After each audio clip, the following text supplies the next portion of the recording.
Coconut oil coffee చేస్తున్నాను. Just నీళ్ళు ఇప్పుడే మరిగాయి వేడివేడిగా. కానీ నా దగ్గర కోకోనట్ ఆయిల్ లేదు. అదే కోకోనట్ ఆయిల్ లేకుండా కోకోనట్ ఆయిల్ కాఫీ. ఇది కాఫీ.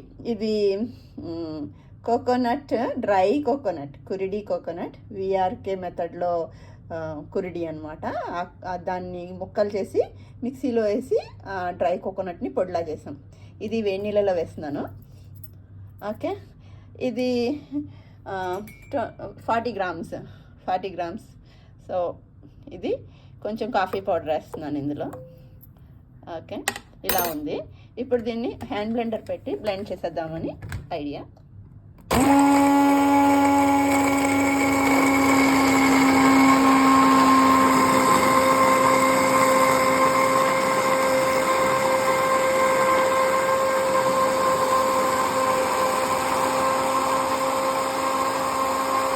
వచ్చింది చక్కగా మంచిగా పాలతో పెట్టుకున్న కాఫీ లాగే కలర్ వచ్చింది. ఇది చాలా చిన్న చిన్న హోల్స్ ఉన్న బాగా అతి చిన్నదా ఉందన్నమాట ఉన్న టీ ఫిల్టర్ దీంట్లో వేసేసాను. వేసేది కూడా. Okay, done.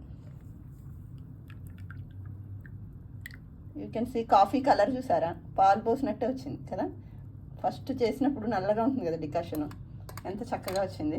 రుచి కూడా అద్భుతంగా ఉందండి. నేను ట్రై చేశాను, అద్భుతంగా ఉంది. తీయగా ఉంది కూడా. అంటే కోకోనట్లో ఉండే ఒరిజినల్ స్వీట్ తోటి చాలా బాగుంది. VRK డైట్ చేసే వాళ్ళకి ఇది చాలా బాగుంటుంది. చాలా ఈజీగా ఫ్యాట్ తీసేసుకోవచ్చు అనమాట. ఇందులో నేను కోకోనట్ వేసాను కదా, ఇది నేను కొలిస్తే 40 గ్రామ్స్ ఉంది. అంటే ఆయిల్ 20 గ్రామ్స్ వేసుకోవచ్చు. ఈ కాఫీలో 20 గ్రామ్స్ ఆయిల్ ఉంది. ఎందుకంటే నేను రెగ్యులర్గా ఆ కోకోనట్ తోటి ఆయిల్ చేస్తాను, దగ్గర మిషన్ ఉంది.